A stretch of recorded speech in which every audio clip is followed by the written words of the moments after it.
look lost on Saturday in LA, but the birthday boy Casey Cizikas and Ross Johnston, along with Ilya Sorokin, helped the team rebound and shut out the Anaheim Ducks on Sunday.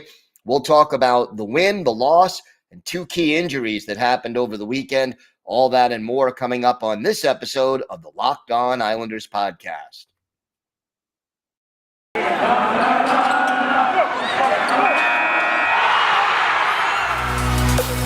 You're Locked On Islanders, your daily podcast on the New York Islanders. Part of the Locked On Podcast Network, your team every day.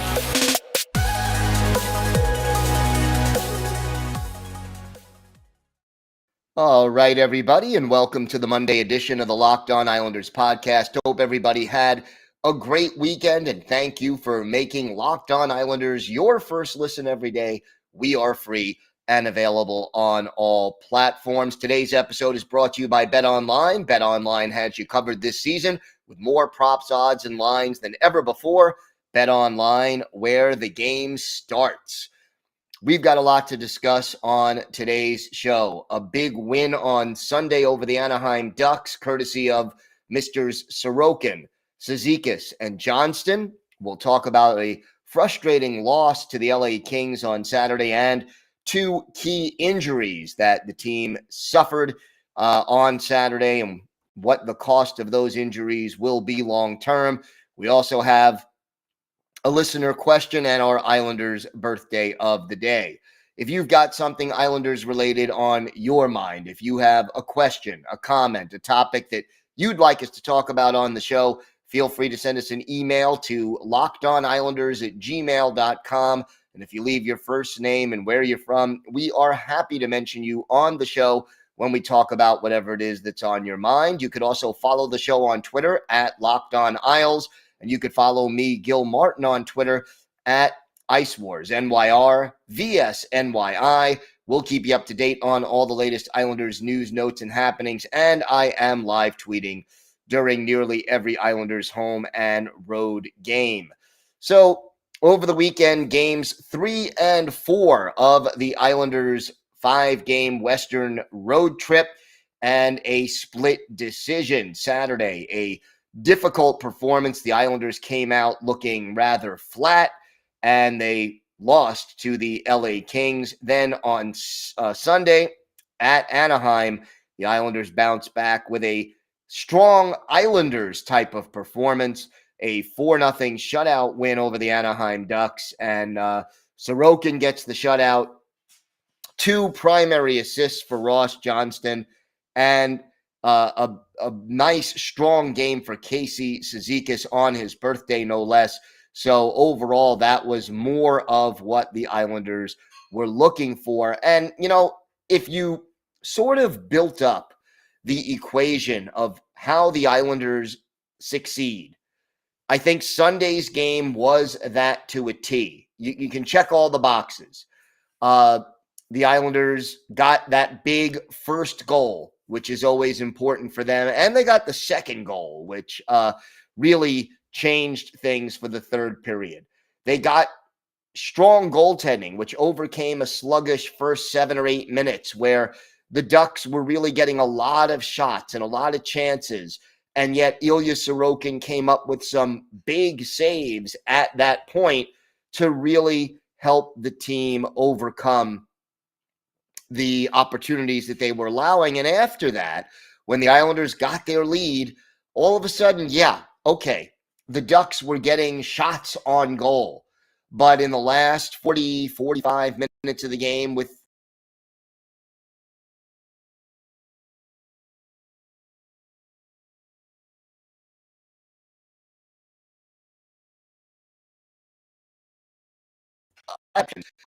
game in favor of Anaheim, Islanders defensively limited to shots from the perimeter and shots from the point, and didn't allow Anaheim to create traffic in front of the Islanders' goal. So Ilya Sorokin saw the puck and he stopped the puck. You add in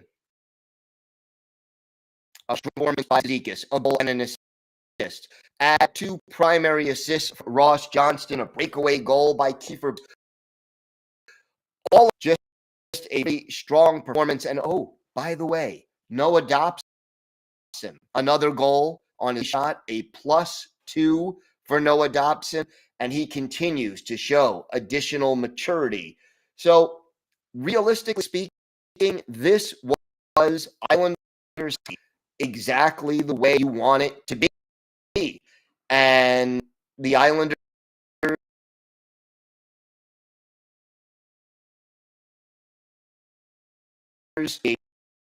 they once smart with the puck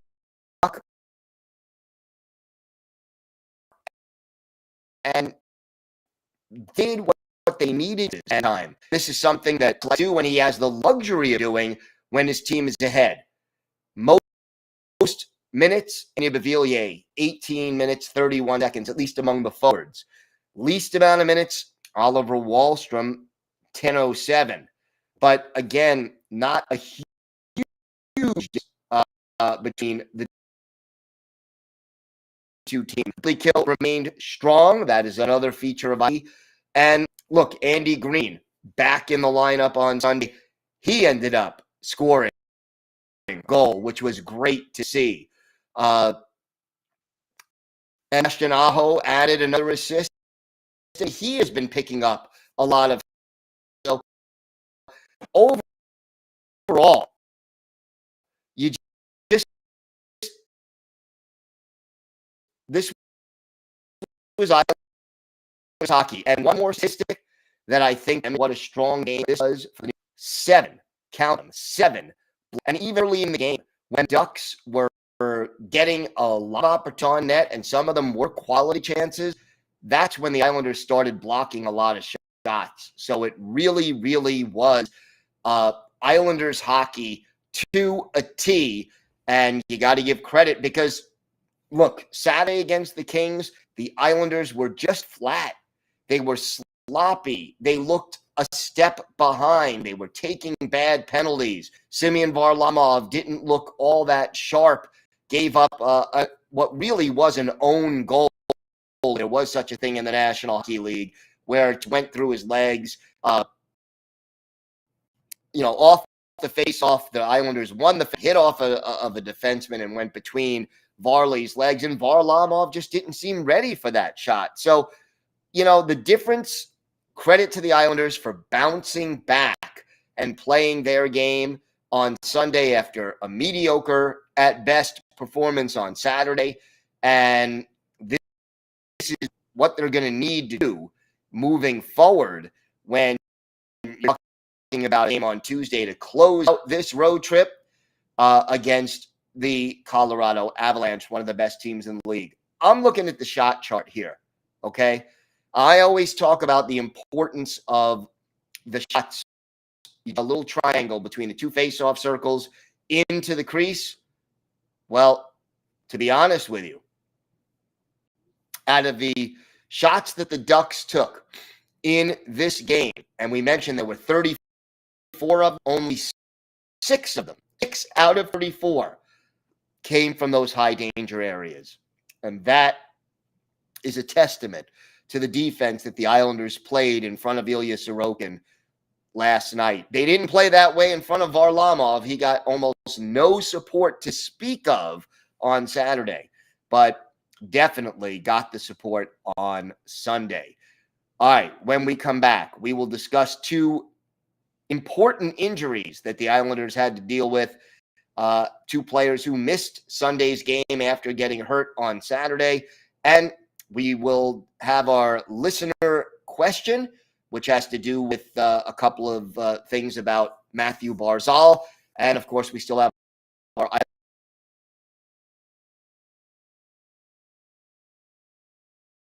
Islanders birthday. Today's episode is brought to you by Built. I've pretty much given up on all my New Year's resolutions, but not this year. I'm sticking to my resolution to eat right thanks to Built Bar. It almost feels like it's not really a resolution because I actually enjoy eating them. Have you tried the Puffs? Well, if you haven't, you're missing out on one of Built's best tasting bars.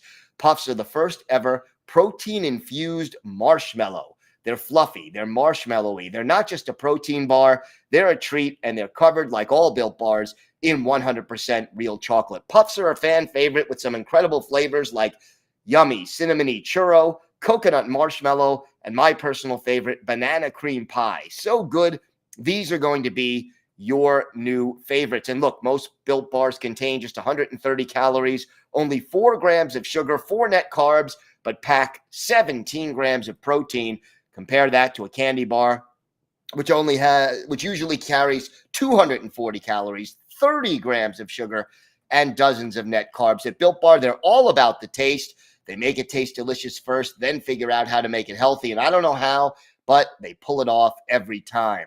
Go to Built.com, use the promo code LOCK15. You'll get 15% off your order. That's promo code LOCK15 for 15% off at Built.com. Thank you for making Locked On Islanders your first listen. For your next listen, check out the Locked On Now podcast, nightly recaps of every NHL game with analysis from our local experts. It's free and available wherever you get podcasts. So, 2 injuries suffered by the Islanders on Saturday. And both of these players missed Sunday's game, and those 2 players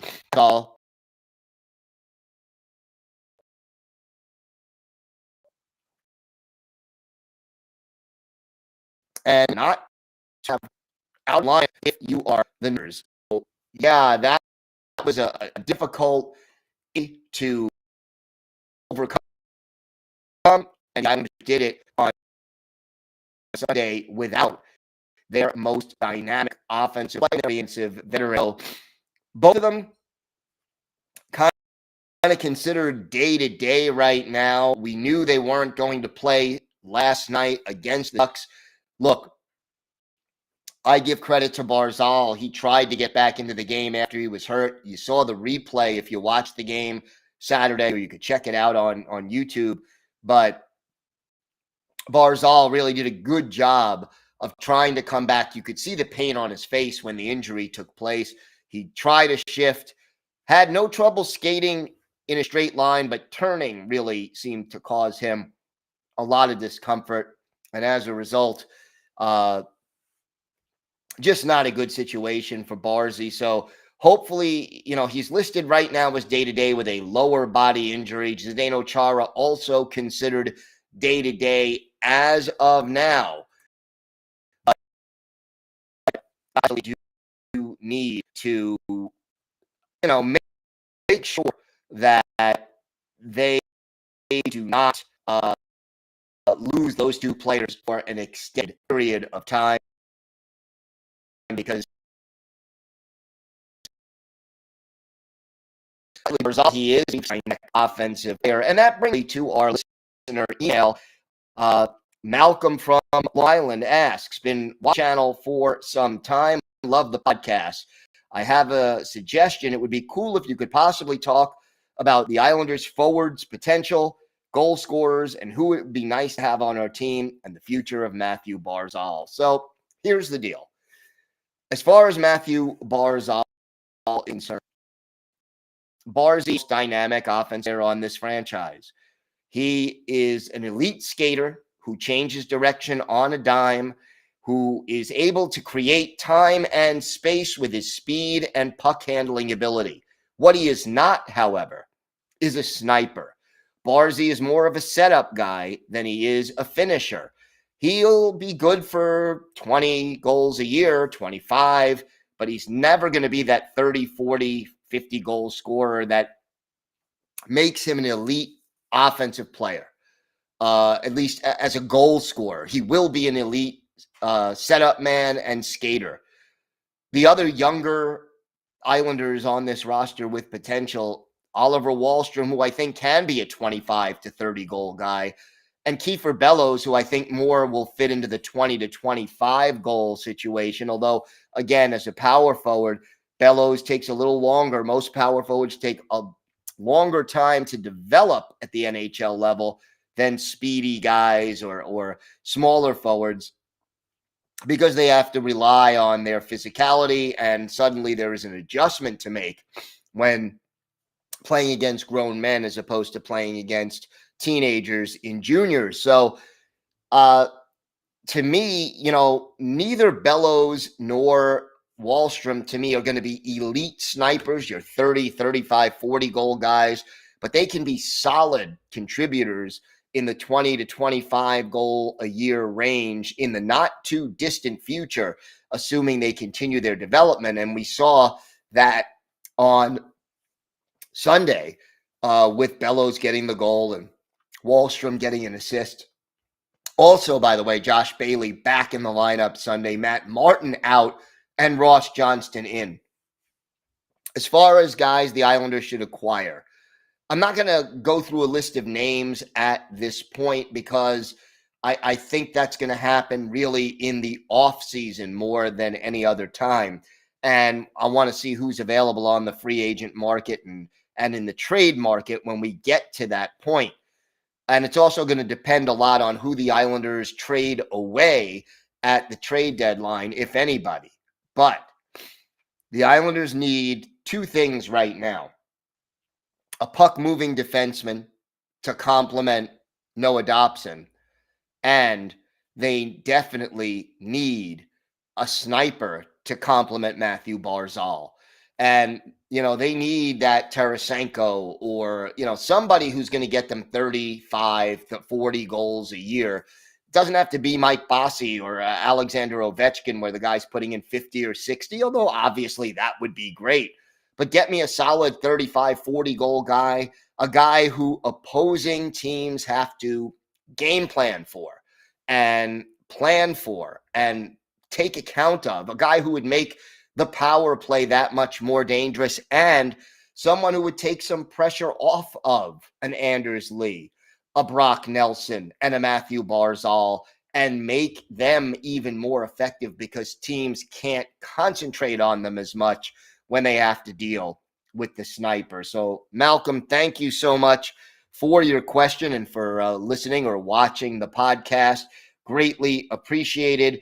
And again, anyone else who wants to email a question or tweet a question to me, feel free to do so. Always great to hear from listeners and to answer their questions.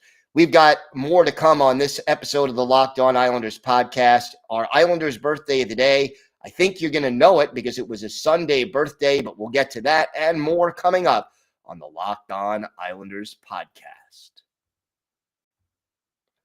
Today's episode is brought to you by your friends at BetOnline. Football may be over for this season, but basketball is in full steam for both pro and college hoops. From all the latest odds, totals, player performance props to where the next fired coach is going to land, BetOnline.net is the number one spot for all your sports betting needs. BetOnline remains the best spot for all your sports scores, podcasts, and news this season. And it's not just basketball. BetOnline.net is your source for hockey, boxing, and UFC odds, right to the latest baseball coverage when baseball hopefully will finally get underway. Head to the website today and use your mobile device to learn more about the trends and action. BetOnline, where the game starts. Time now for our Islanders birthday of the day. And yes, Sunday was the 31st birthday for Islanders center Casey Cizikas. Zeke turning 31 years old and originally drafted in the 4th round by the Islanders back in 2009 after a successful junior career with the St. Mike's Majors. Joined Islanders for 15 games in 2011-2012 and has played his entire career with the Islanders, 632 NHL games, 87 goals, 194 points, and add 5 goals and 15 points in 69 playoff games. The best season for Casey, obviously, 2018-2019, when he had 20 goals and 33 points. Both of those marks are career highs. And I'll tell you, Cizikas got off to a slow start this year, goal-scoring wise, but he really picked up his pace over the last week and a half. And, well, maybe even 2 weeks or 3 weeks. But since the holiday break ended, Cizikas has found his game more offensively. And look, it's not just goals. Casey Cizikas is a great forechecker. He sticks up for his teammates. He wins key faceoffs. He kills penalties. He adds a lot to that identity line. We're going to go back and look at one of Casey Cizikas' better games with the Islanders. Could have done last night's game, but I kind of just covered that, and that's not what we do here on the birthday of the day. So we go back to February 14th, Valentine's Day, 2019, at the Nationwide Arena in Columbus. Islanders facing the Blue Jackets. Tomas Greiss, the goalie for the Isles. Sergei Bobrovsky was in net for Columbus, and the Islanders get on the board first. The only goal of the first period scored by Casey Cizikas, our Islanders' birthday of the day. His 14th of the year. Cal Clutterbuck and Tomas Greiss with the assist at 7:06. 1-0 Islanders after 20 minutes of play. In the second period, Casey Cizikas strikes again, his 15th from Devon Taves and Josh Bailey at 5:50. 2-0 Islanders, and then Bailey makes it 3-0 Islanders with a goal at 19:19 of the second period. Tom Kuhnackel and Mathew Barzal with the assist. That was all she wrote as far as scoring was concerned. Islanders outshot 31-27, but Tomas Greiss turning aside all 31 shots. But for our Islanders' birthday of the day, Casey Cizikas, 2 goals, a +2. He had the game winner, and both of his goals came on even strength. He had 3 shots on goal, which tied him for the team lead with Jordan Eberle on this particular night. So Casey Cizikas, a real heart and soul player for the New York Islanders. He is our Islanders' birthday of the day. I'll also give a little shout out to Johnston, who just played in his 100th career NHL game. And what a great moment for Johnston. I mean, he gets put in the lineup for the first time in 6 games and comes up big with 2 primary assists, did a good job of forechecking. Always liked Ross the Bus. He is a little bit of a role player, not going to be an everyday kind of a guy at this point, but really did a nice job of getting things done for the Islanders. Game coming up Tuesday in Denver against the Colorado Avalanche. That will be the last game of this 5-game road trip, and it'll be great from an Islanders perspective to have the team come back home. And I'll tell you something. If the Islanders can win in Colorado, and that is a tall order, this would be deemed a successful road trip. It would be, if they win, a 3-1-1 road trip. But they are going to need to play some really good hockey, because the Avs are one of the best teams, if not the best team in the league. In fact, they took over the number 1 spot in our Locked On NHL power rankings last week. Want to thank you for making Locked On Islanders your first listen every day. Tomorrow we'll be back, and we will have a full preview of that game against the Avalanche, plus the latest injury updates on Mathew Barzal and on Zdeno Chara. Now make your second listen Locked On Fantasy Hockey. Host Steele Roden and Flip Livingstone help you become the expert of your fantasy league. It's free and available on all wherever you get podcasts. That's it for this episode of the Locked On Islanders podcast. Thanks for listening, everybody. Have a great day. Stay safe. And of course, let's go Islanders.